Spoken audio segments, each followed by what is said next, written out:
Bene data ndabasuhuje muri iki gitondo, amahoro y'Imana abane namwe.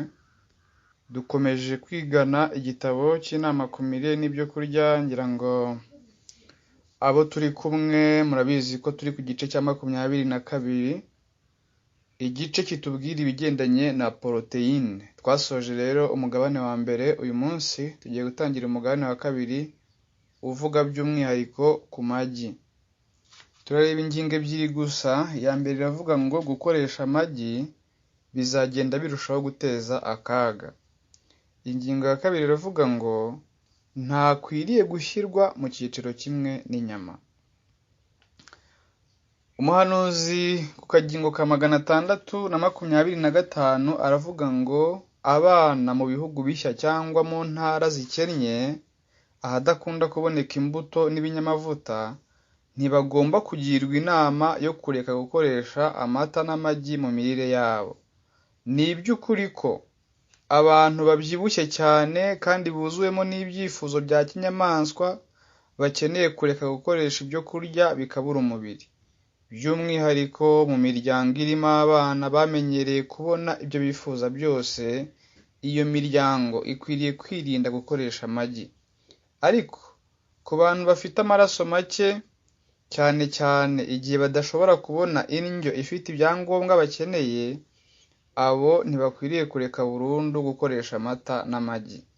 Icy'ingenzi ariko kigomba kwitabwaho ni ugukoresha amata y'inka zifite ubuzima bwiza n'amagi y'inkoko zitarwaye, zagaburiwe neza kandi zikitabwaho, kandi amagi agomba gutekwa mu buryo abasha korohera igogora ku buryo bushoboka.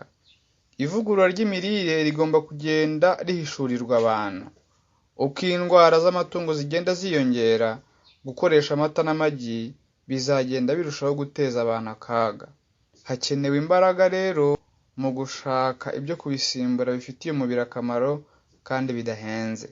Hirya no hino abantu bakwiriye kwigishwa uburyo bwo guteka badakoresheje amata n'amagi uko bishoboka kose kugeza ubu, kandi ibyo kurya byabo bikaba biryoshye.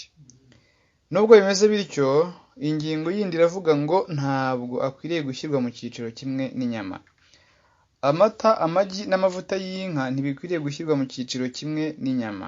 Mu bihe runaka gukoresha amata n'amagi bigira akamaro. Igihe ntikiragera ngo abantu bavuge ko gukoresha amata n'amagi bigomba kurekwa burundu. Reka ivugurura mu mirire rikomeze rijye mbere. Abantu ntibigishwa uburyo bategura ibyo kurya badakoresheje amata cyangwa amavuta y'inka. Mubabwire ko igihe kigiye kuza bidatinze bakabona ko gukoresha amagi, amata n'amavuta ya creme cyangwa amavuta y'inka biteje akaga, bitewe n'uko indwara zifata amatungo zigenda ziyongera ku rugero rw'ukuntu indwara z'abantu nazo ziyongera. Bitewe n'icyaha cy'umuntu wacumuye, igihe kiri hafi cyane ubwo amatungo n'inyamaswa zose zaremwe bizaniha bibabazwa n'indwara zateje iyi si umuvumo. Imana izaha ubwoko bwayo ubushobozi n'ubuhanga bwo kumenya gutegura ibyo kurya bitunganye bidafite ibyo bintu. Abizera bacu bakwiriye kureka gutegura ibyo kurya bitamerera neza umubiri.